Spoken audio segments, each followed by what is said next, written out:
Haleluya. Puji Tuhan, selamat siang, saudara kasih Tuhan. Salam sejahtera bagi kita semua. Mari kita buka langsung Alkitab kita. Injil Yohanes pasal 19. Yohanes 19. Kita membaca ayatnya yang ke-28.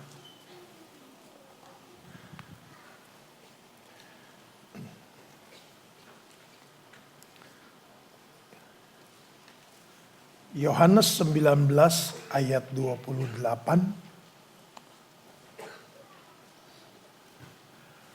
Sesudah itu, karena Yesus tahu bahwa segala sesuatu telah selesai, berkatalah ia, supaya genaplah yang ada tertulis dalam kitab suci. Aku haus. Di situ ada suatu bekas penuh anggur asam. Maka mereka mencucukkan bunga karang yang telah dicelupkan dalam anggur asam pada sebatang hisop, lalu mengunjukkannya ke mulut Yesus. Sesudah Yesus meminum anggur asam itu, berkatalah ia, sudah selesai. Lalu ia menundukkan kepalanya dan menyerahkan nyawanya. Puji Tuhan. Dua kali kita dapatkan kata sudah selesai. Yang pertama, segala sesuatu telah selesai. Yang kedua, Yesus berkata sudah selesai. Berarti segala sesuatu dosa manusia sudah selesai. Tugas pelayanan, misi daripada Yesus juga sudah selesai. Dan dia menyelesaikannya dengan baik. Dia mengatasi segala sesuatu.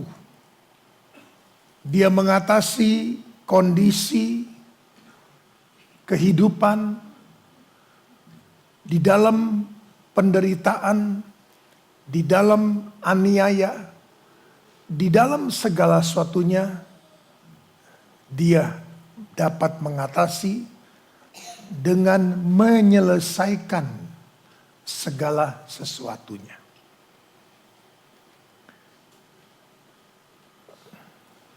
Ayat 17. Sambil memikul salibnya, ia pergi keluar ke tempat yang bernama tempat tengkorak. Dalam bahasa Ibrani, Golgota. Dan di situ ia disalibkan mereka, dan bersama-sama dengan dia disalibkan juga dua orang lain. Sebelah menyebelah, Yesus di tengah-tengah. Tadi saya katakan bahwa dia telah menyelesaikan segala sesuatu. Dia menyelesaikan misinya dan pelayanannya yang terakhir. Dia memperoleh satu jiwa. Karena kalau kita membaca dalam Injil Lukas pasal 23, maka kita dapatkan bahwa penyamun yang di sebelah Yesus, dari dua penyamun yang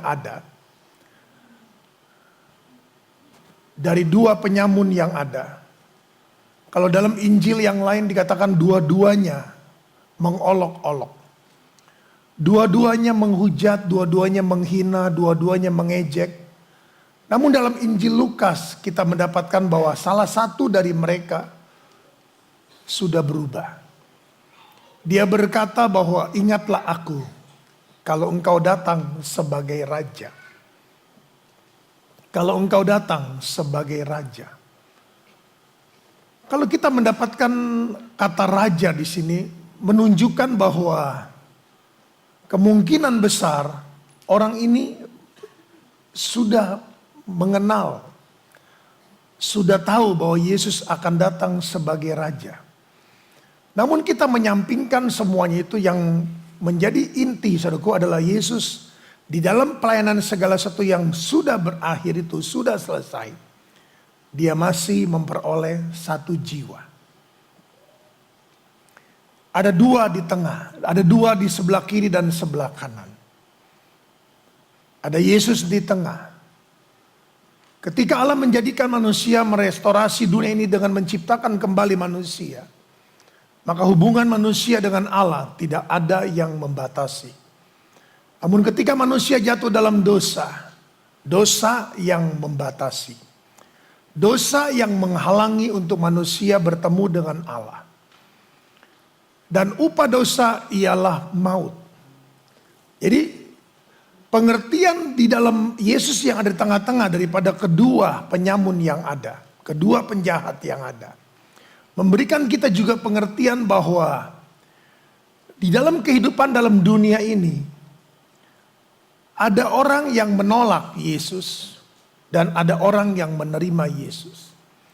Dan untuk mencapai kembali kepada Allah, maka harus melalui salib Yesus. Pengorbanan Yesus di atas kayu salib. Untuk seseorang bisa sampai kepada Bapa. Kisah Rasul 4 ayat 12, Yohanes 14 ayat 6, dan sebagainya. Yesus memikul salib, menaiki satu jalan yang menuju bukit. Berarti saudaraku menanjak. Dan di kiri kanan daripada ketika Yesus memikul salib, saudaraku, di jalan menuju bukit tengkorak itu, banyak orang yang berseru, banyak orang yang bersorak, banyak orang yang mengejek, ada yang meludah, ada yang membuang sesuatu, ada yang melempar sesuatu, ada yang menghujat saudaraku, ada yang mengolok-olok. Namun kita mendapatkan bahwa segala sesuatu sudah selesai. Yesus telah menang dalam kondisi seperti itu. Padahal belum lama berselang mereka saudaraku dengan daun palem. Mereka bersorak-sorak. Mereka berkata Hosana, Hosana bagi anak domba Allah. Tapi mulut yang sama yang bersorak-sorak. Mulut yang sama juga yang mengejek. Yang menghina, menghujat, mengata-ngatai dan sebagainya. Namun yang ingin kita lihat pada hari ini bahwa Yesus dalam segala situasi kondisi seperti itu, dia tetap tekun memikul salib. Dan dia naiki langkah, saudaraku, bukan tangga, saudaraku, tetapi karena saya pernah ke sana jadi bukan tangga, tetapi jalan yang menanjak. Setiap langkah dia jalani saudaraku dengan salib yang dia pikul. Dan dia dapat mengatasi situasi seperti itu. Yang kedua, Matius pasal 27. Matius pasal 27.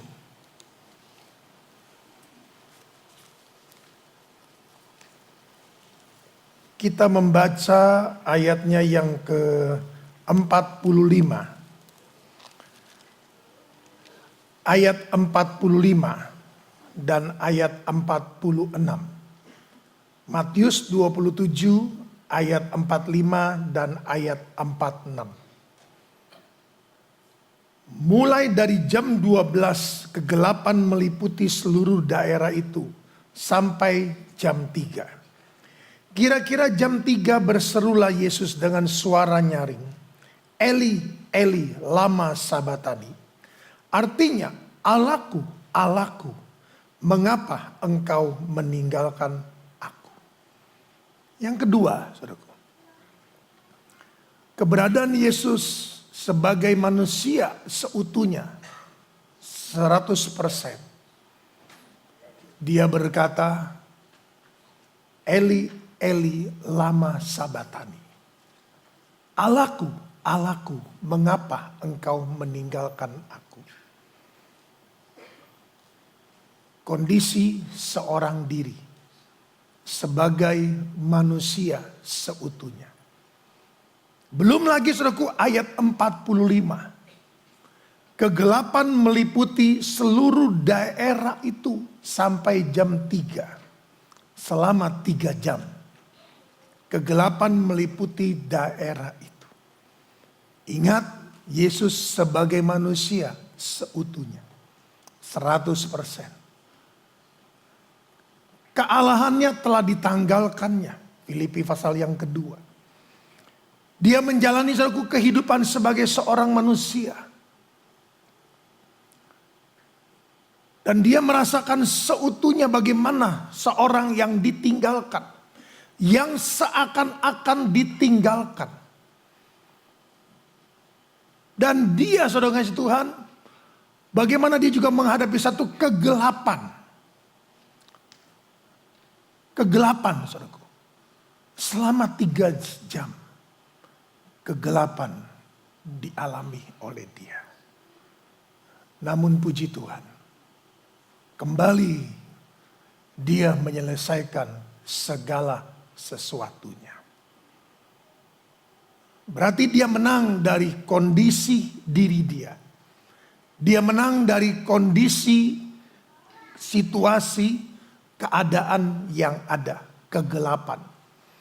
Tadi yang pertama dia menang saudaraku dari segala perkataan, hujatan, hinaan, ejekan, saudaraku, dan juga apa yang dia alami.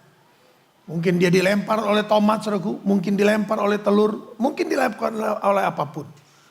Tapi dia menang, dia menyelesaikan segala sesuatu, telah selesai.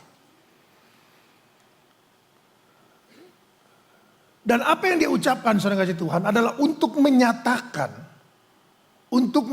bahwa apa yang tertulis dalam Roma 8 mulai ayat yang ke-31 dan seterusnya. Bahwa Allah tidak menyayangi dia. Dalam pengertian Allah lebih menyayangi kita. Oleh karena itu dia menyerahkan anaknya yang dikasihinya. Untuk mati di bukit Golgota. Di atas kayu salib. Dan Yesus menyatakan sebagai Tuhan satu pernyataan bahwa pada waktu itu dia sungguh-sungguh mengalami dan dia tahu bahwa Allah telah meninggalkan dia. Dan sekaligus untuk menyatakan kepada kita bahwa rancangan Tuhan untuk keselamatan itu tidak bisa ditawar. Harus terjadi, harus digenapi, harus dilakukan. Ada harga yang harus dibayar. Untuk menyelamatkan saudara dan saya, saudaraku, Bapa harus membayar harga. Mengorbankan anaknya. Untuk menyelamatkan kita, menebus dosa kita di atas kayu salib. Yesus membayar harga. Menanggalkan kealahannya. Sebagai manusia yang mengalami, merasakan bagaimana perasaan ditinggalkan. Bagaimana hidup dalam kegelapan. Bagaimana hidup dalam ejekan suara-suara sumbang. Dia harus membayar harga untuk ini. Dan puji Tuhan, dia telah menyelesaikan segala sesuatu. Kalau kita bicara saudaraku harga yang harus dibayar. Banyak orang yang berkata, hamba-hamba Tuhan saudaraku yang berbicara. Harga yang dibayar ada bicara waktu.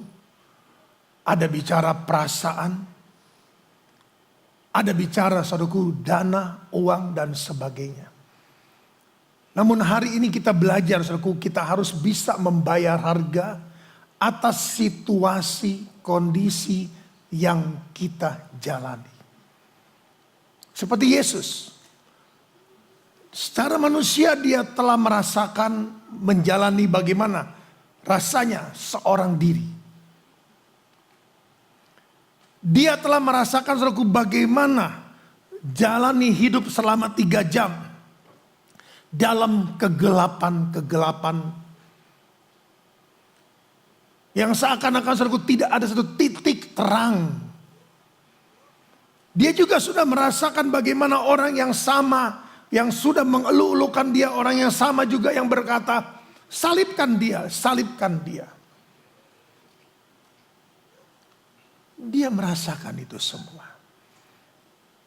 Dan sekali lagi, puji Tuhan, dia telah menyelesaikan segala sesuatunya.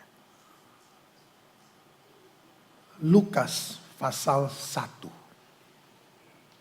Injil Lukas pasal 1.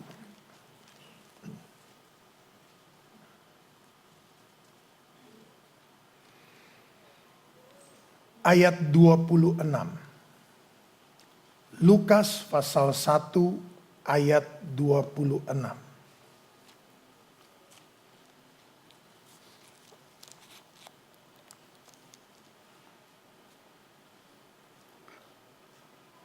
Dalam bulan yang ke-6 Allah menyuruh malaikat Gabriel pergi ke sebuah kota di Galilea bernama Nazaret, kepada seorang perawan yang bertunangan dengan seorang bernama Yusuf dari keluarga Daud.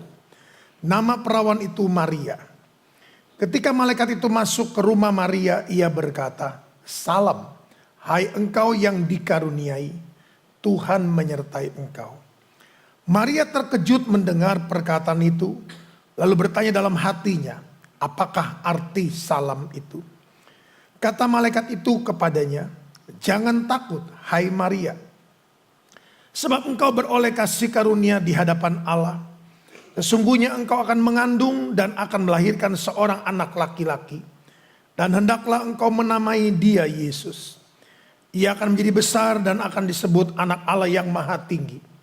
Dan Tuhan Allah akan mengaruniakan kepadanya tata Daud bapa leluhurnya.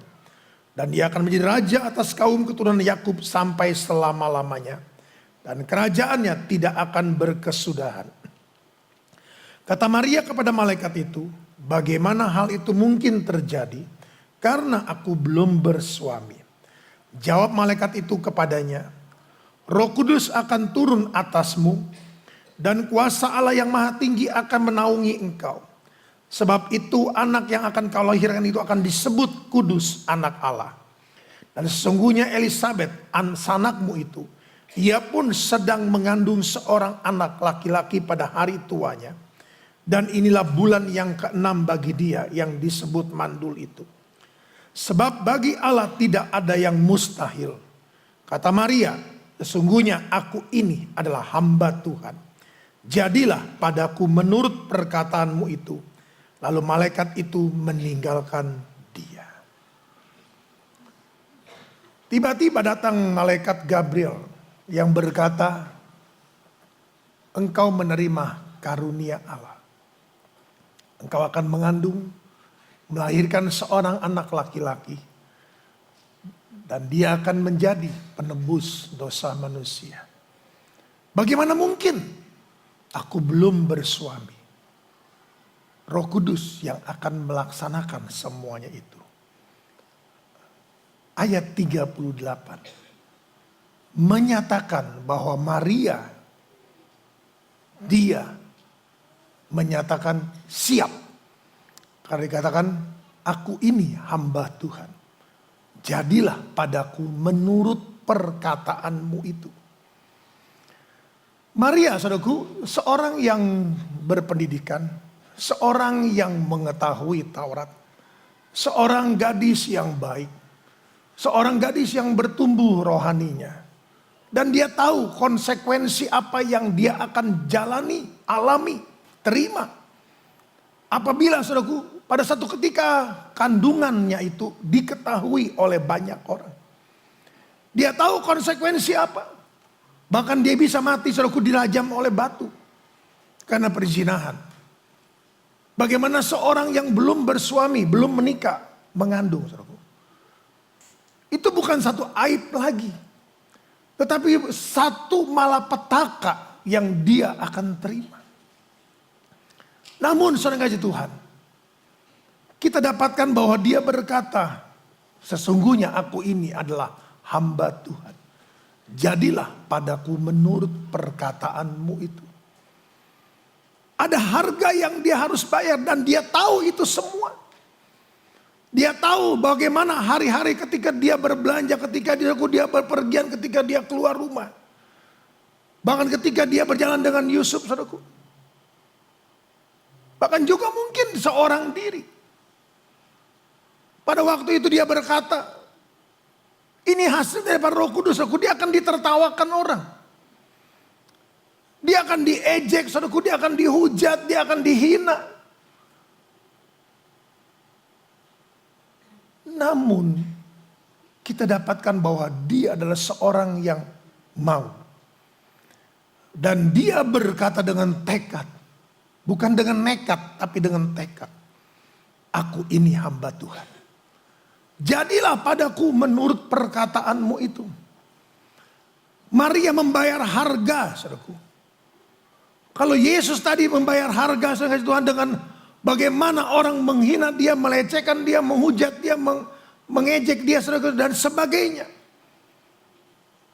Maria juga sama berkata, aku siap. Berapapun harga yang aku harus bayar untuk menjadi hamba-Mu Tuhan, aku siap. Haleluya. Mari saudara. Mungkin kita juga mengalami hal yang sama. Mungkin saudara Tuhan ada hal-hal yang kita tidak pernah pikirkan. Namun tiba-tiba terjadi dalam hidup ini. Mungkin saudaraku ada orang yang mengejek. Mungkin ada orang juga yang berkata seperti Daud berkata, mana Tuhanmu? Katanya engkau seorang yang rohani. Katanya engkau seorang yang melayani. Katanya engkau seorang yang bertuhankan Yesus. Tapi kehidupanmu, buktinya engkau mengandung di luar nikah. Mereka saudaraku akan menertawakan kondisi seperti itu kalau dia berkata ini Roh Kudus loh.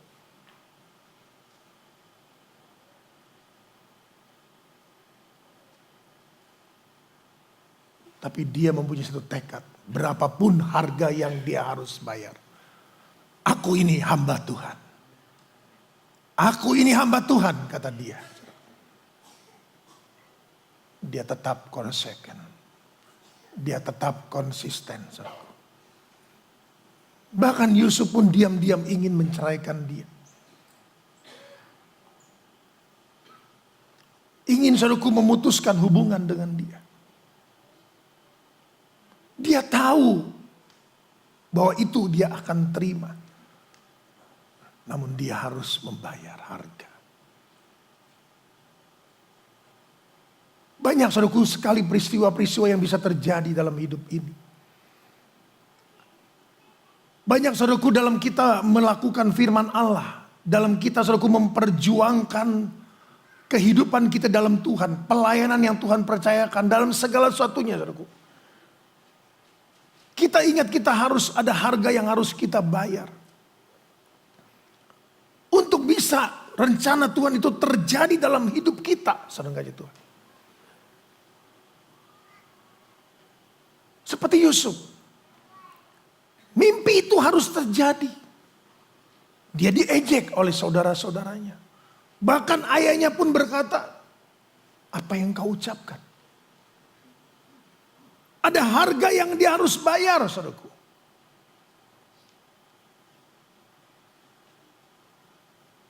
Saya ingin membawa saudaraku Maria ini dalam kehidupan kita. Ada harga yang kita harus bayar. Kemarin dalam ibadah doa pagi, Bapak Timotius berbicara tentang bagaimana dalam kehidupan dia berbisnis.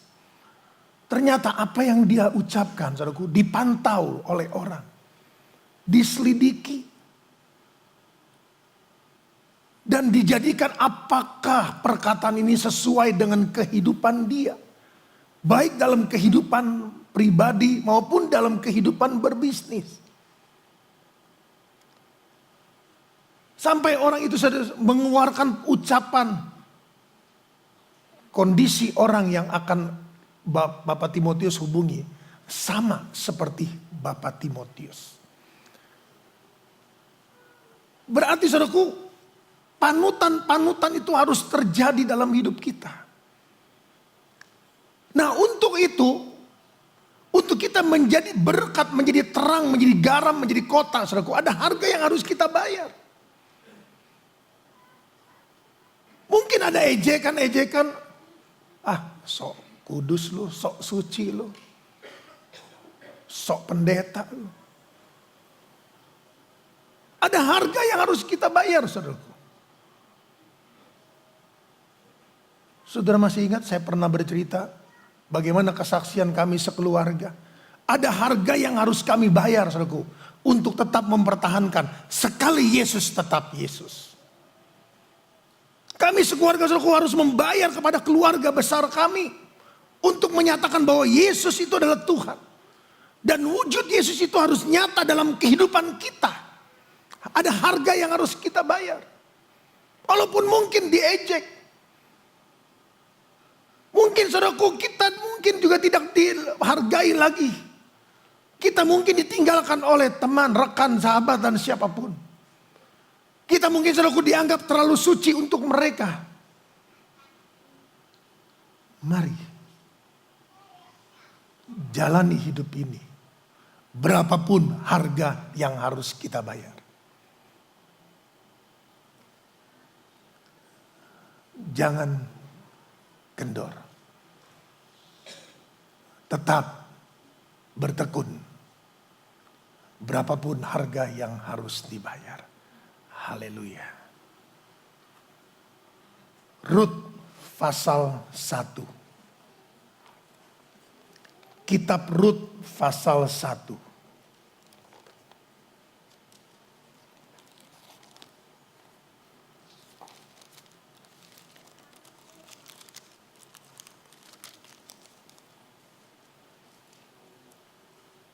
Ayat 7.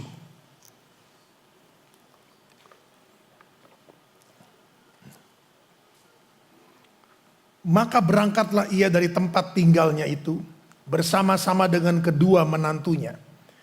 Ketika mereka sedang di jalan untuk pulang ke tanah Yehuda, berkatalah Naomi kepada kedua menantunya itu, "Pergilah, pulanglah masing-masing ke rumah ibunya. Tuhan kiranya menunjukkan kasih-Nya kepadamu, seperti yang kamu tunjukkan kepada orang-orang yang telah mati itu dan kepadaku. Kiranya atas karunia Tuhan, kamu mendapat tempat perlindungan, masing-masing di rumah suaminya." Lalu diciumnyalah mereka, tetapi mereka menangis dengan suara keras dan berkata kepadanya, "Tidak, kami ikut dengan engkau pulang kepada bangsamu." Tetapi Naomi berkata, "Pulanglah anak-anakku, mengapakah kamu turut dengan aku? Bukankah tidak akan ada lagi anak laki-laki yang kulahirkan untuk dijadikan suamimu nanti? Pulanglah anak-anakku, pergilah, sebab sudah terlalu tua aku untuk bersuami. Seandainya pikirku ada harapan bagiku, dan sekalipun malam ini aku bersuami, bahkan sekalipun aku masih melahirkan anak laki-laki, masakan kamu menanti mereka sampai mereka dewasa? Masakan karena itu kamu harus menahan diri dan tidak bersuami? Janganlah kiranya demikian, anak-anakku. Bukankah jauh lebih pahit apa yang aku alami daripada kamu? Sebab tangan Tuhan teracung terhadap aku." Menangis pula mereka dengan suara keras. Lalu Orpa mencium mertuanya itu minta diri, tetapi Rut tetap berpaut padanya. Berkatalah Naomi, "Telah pulang iparmu kepada bangsanya dan kepada para allahnya. Pulanglah mengikuti iparmu itu." Tetapi kata Rut, "Janganlah desak aku meninggalkan engkau dan pulang dengan tidak mengikuti engkau. Sebab kemana engkau pergi, ke situ jugalah aku pergi. Dan di mana engkau bermalam, di situ jugalah aku bermalam. Bangsamulah bangsaku dan Allahmulah Allahku. Di mana engkau mati, aku pun mati di sana. Dan di sanalah aku dikuburkan. Beginilah kiranya Tuhan menghukum aku. Bahkan lebih lagi daripada itu. Jikalau suatu apapun memisahkan aku dari engkau, selain daripada maut. Ketika Naomi melihat bahwa Rut berkeras untuk ikut bersama-sama dengan dia, berhentilah ia berkata-kata kepadanya. Sampai di situ. Saudara yang kasih Tuhan, kembali kita mendapatkan dua perempuan. Tadi Maria, saudaraku. Sekarang Orpah, Rut, selain Naomi. Perempuan kita tahu bicara tentang gereja. Jadi apa yang kita pelajari, saudaraku, di sini perempuan ini sebagai gereja. Sebagai orang yang siap untuk menjadi terang, menjadi berkat. Sebagai orang, saudaraku, yang siap untuk membayar harga. Nah, dari kedua perempuan ini, saudara kasih Tuhan, dari Orpah dan Rut, kita mendapatkan satu pelajaran lagi. Bahwa ternyata selain membayar harga, juga saudara kasih Tuhan, kita harus juga bisa mengerti perbedaan antara mengasihi dan mengasihani. Ini kita bicara, saudaraku, sebagai satu kehidupan kita. Berarti mengasihi diri kita dan mengasihani diri kita. Orpah, dia tidak mengasihi diri dia, saudaraku. Dia mengasihani dirinya. Oleh karena itu ketika saudara kasih Tuhan diusik tentang suami, tentang kehidupan dia nanti, saudara yang kasih Tuhan, dia teringat kembali seperti bangsa Israel di Mesir. Bagaimana hidup dia di Mesir. Bagaimana hidup Orpah di Moab. Dia ingat, saudaraku, bagaimana nikmatnya Moab itu. Bagaimana enaknya hidup di Moab. Bagaimana saudara kasih Tuhan dengan segala suatu glamornya. Tawaran-tawaran hidup dalam Moab, saudaraku, di Moab yang ada. Dan dia mengasihani dirinya apabila saudara, dia tetap pergi ke Bethlehem mengikuti Naomi. Dia pikir, saudaraku, bahwa kalau dia hidup di Bethlehem, masa depannya itu, saudaraku, suram. Dia akan tetap menjadi seorang janda. Dia tidak mengasihi dirinya, saudaraku. Dia tidak menjalani kehidupan dia sebagai mantu daripada Naomi. Seorang yang manis dalam Tuhan pada mulanya. Tetapi kita mendapatkan kasih Tuhan bahwa ternyata Orpah itu lebih mengasihani dirinya. Janda. Kedagingannya. Bagaimana aku nanti? Bagaimana kalau musim dingin, kalau bagaimana dan bagaimana dan bagaimana. Maka dia kembali kepada bangsanya. Dia kembali kepada Allahnya, saudaraku. Dia tidak mengasihi dirinya. Dia tidak menyadari bahwa hidup dia di Moab itu akan kembali kepada upah dosa ialah maut. Berbeda dengan Rut. Berbeda dengan Rut. Orpah gagal dalam membayar harga. Menyalipkan daging. Menyalipkan hidupnya yang lama. Rut berbeda. Dia mau membayar harga. 2 Korintus 5 ayat 17 berkata, yang lama sudah berlalu, yang baru sudah datang. Dia bayar harga, saudaraku, yang lama hidup di Moab sudah berlalu. Allah yang lama sudah berlalu. Sekarang dia menjalani hidup yang baru. Dia menjalani suatu hidup di Bethlehem yang akan dia terima nanti. Rumah roti, saudaraku. Harga yang dia harus bayar. Dan dia bayar lunas. Sekali tinggalkan Moab, selamanya tinggalkan Moab. Sekali Yesus, tetap Yesus. Itu prinsip Rut. Selain maut yang memisahkan aku dengan engkau, kata dia kepada Naomi, aku tidak akan meninggalkan engkau. Di mana engkau mati, di situ aku mati. Allahmu Allahku, bangsamu bangsaku. Prinsip itu saudaraku harus kita miliki. Dia tidak mengasihani diri dia, tidak. Tapi dia mengasihi dirinya. Mengasihi dirinya saudaraku, lahir baru, hidup baru. Dia mengasihi dirinya saudaraku yang di dalamnya ada Kristus. Dan dia tidak menjual hak kesulungannya. Dia tetap membayar harga. Beda dengan Orpa. Dia tidak mau membayar harga, saudaraku. Ketika Naomi mengungkit kehidupan dia. Sebagaimana bangsa Israel, saudaraku, ingat ada roti di Mesir. Ada daging di Mesir. Ada kehidupan-kehidupan yang enak. Walaupun dalam budak-budak, saudaraku, dalam perbudakan. Bicara perbudakan dosa dan sebagainya. Tetap bangsa Israel berkata lebih enak di Mesir. Daripada harus hidup menuju kepada tanah Kanaan. Bukankah kita seringkali seperti itu? Bukankah saudaraku kita seringkali berlaku seperti Orpa? Kita lebih mengasihani diri kita daripada mengasihi diri kita. Kita sampai kepada Naomi.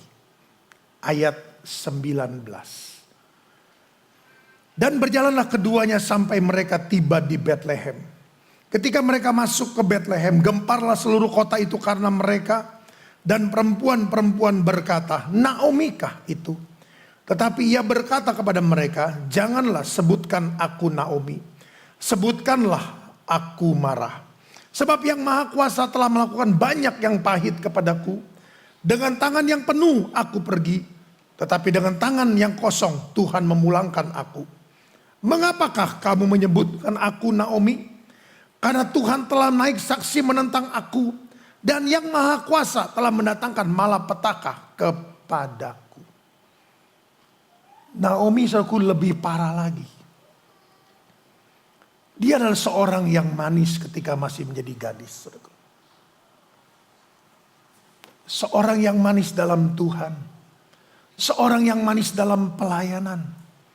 Seorang yang manis saudaraku di dalam menjadi seorang konselor. Seorang yang manis saudaraku dalam segala sesuatunya. Tapi kehidupan dia yang salah pilih.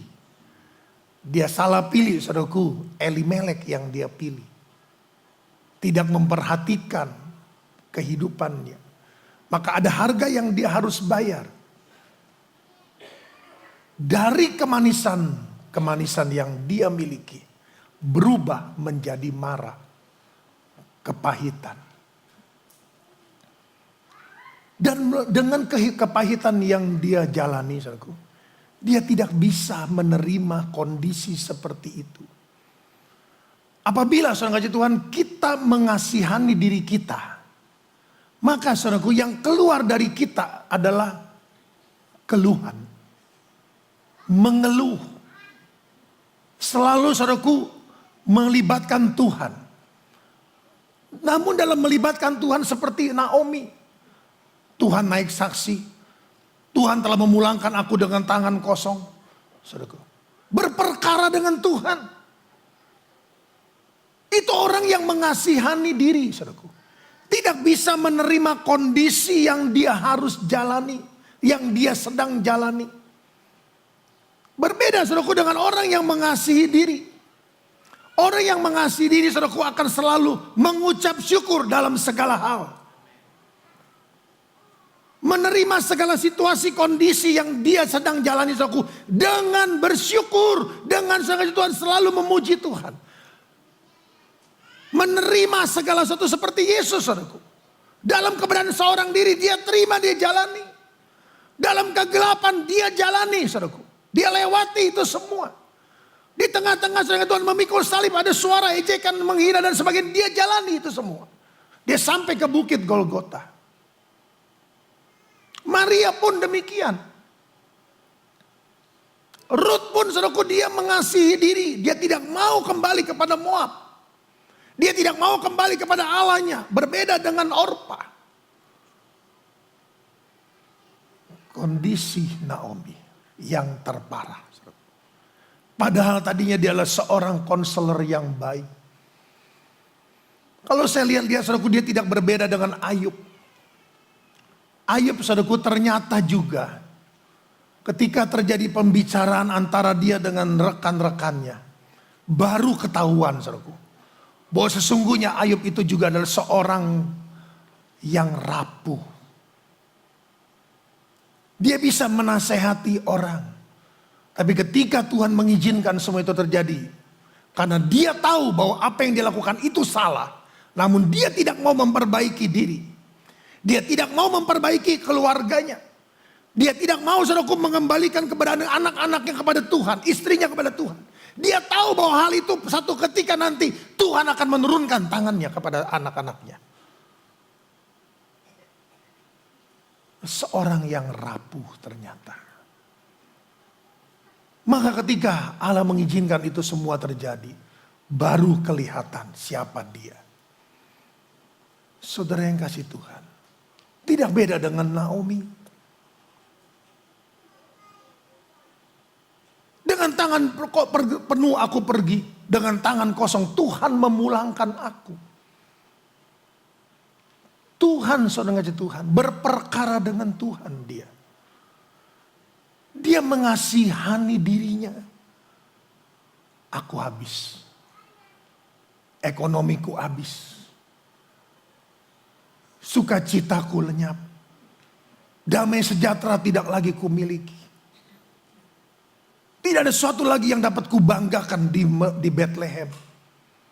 Sampai saudaraku, perempuan-perempuan itu saling satu sama lain bertanya, Naomikah itu? Mengapa saudaraku? Karena mereka itu menyaksikan, apakah itu sesungguhnya Naomi yang dulu cerah, yang dulu orang yang begitu ceria, yang begitu manis.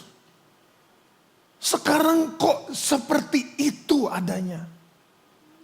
Saya rasa saudaraku mungkin lebih jelek dari pepaya Bangkok kali. Iya saudaraku. Karena Alkitab berkata dan itu ia di atas iya saudaraku. Bahwa hati yang gembira adalah obat. Semangat yang patah mengeringkan tulang saudaraku. Naomi kondisinya lebih daripada semangat yang patah. Dia mulai berani saudaraku berperkara dengan Tuhan. Dia hanya bisa meratapi saudara Tuhan. Bahwa betapa malang nasibnya itu. Mungkin saudaraku dia juga komplain kepada Tuhan. Mengapa aku berbeda dengan yang lain? Saudara yang kasih Tuhan. Dia sama seperti apa yang dikatakan oleh Daud dalam Mazmur 31. Dalam Mazmur 31 saudaraku. Saya pikir-pikir tidak berbeda kondisi Naomi pada waktu itu. Seperti apa yang dikatakan oleh Daud dalam Mazmur 31 ayatnya yang ke-10. Daud berkata demikian. Kasihanilah aku ya Tuhan, sebab aku merasa sesak. Orang saudaraku yang patah semangat, napasnya sesak. Sesak napas saudaraku, bukan asma, bukan. Tapi sesak napas.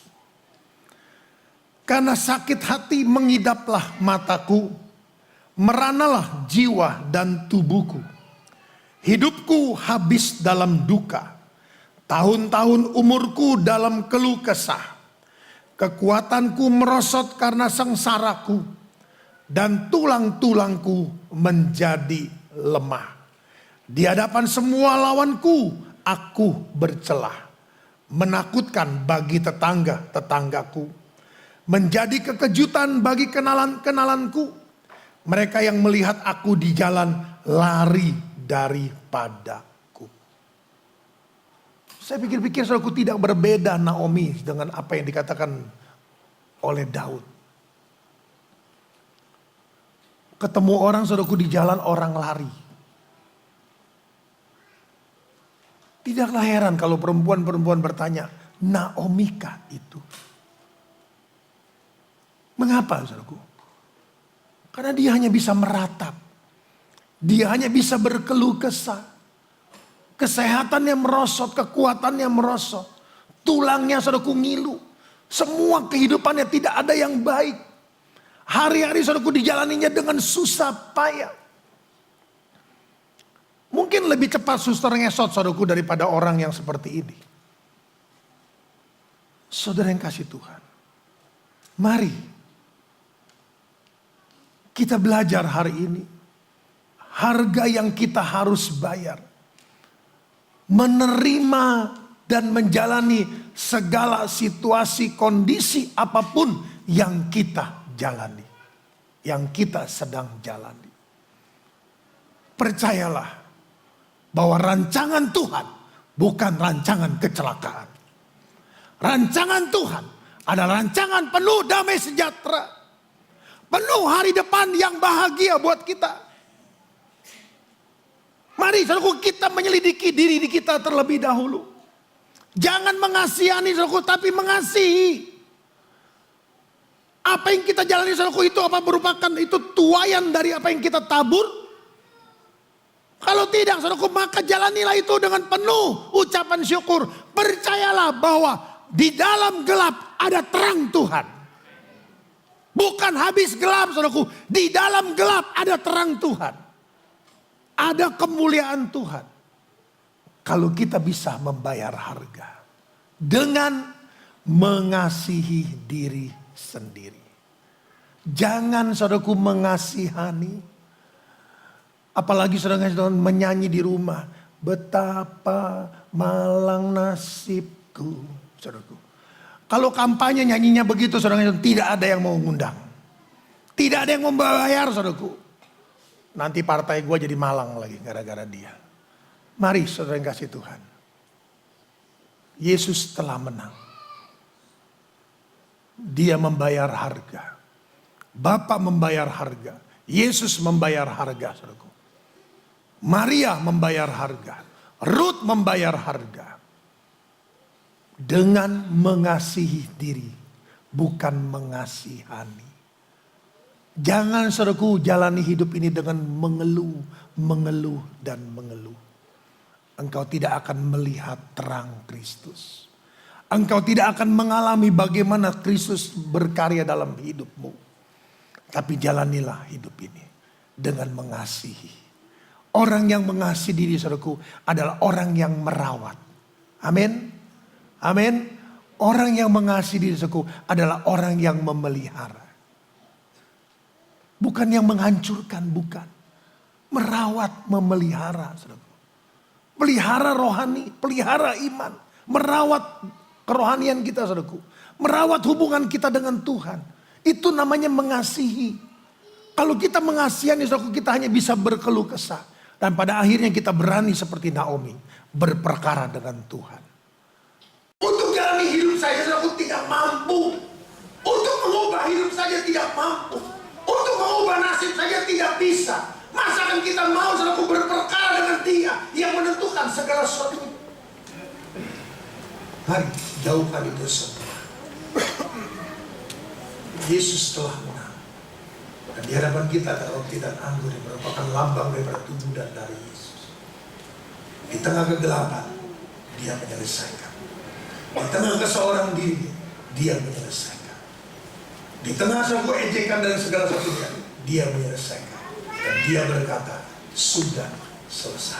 Saya percaya saudara, apabila kita bisa mengubah pandangan kita terhadap Tuhan, mengubah sebuah kehidupan kita, kita berani membayar harga dengan menjalani kehidupan ini saudara, dengan penuh sukacita. Kita bukan mengasihani, tapi kita mengasihi kita, maka kita akan melihat saudara, segala sesuatu hari ini sudah selesai. Kita akan melihat bagaimana Allah bekerja. Tuhan memberkati kita. Kita datang kepada Tuhan.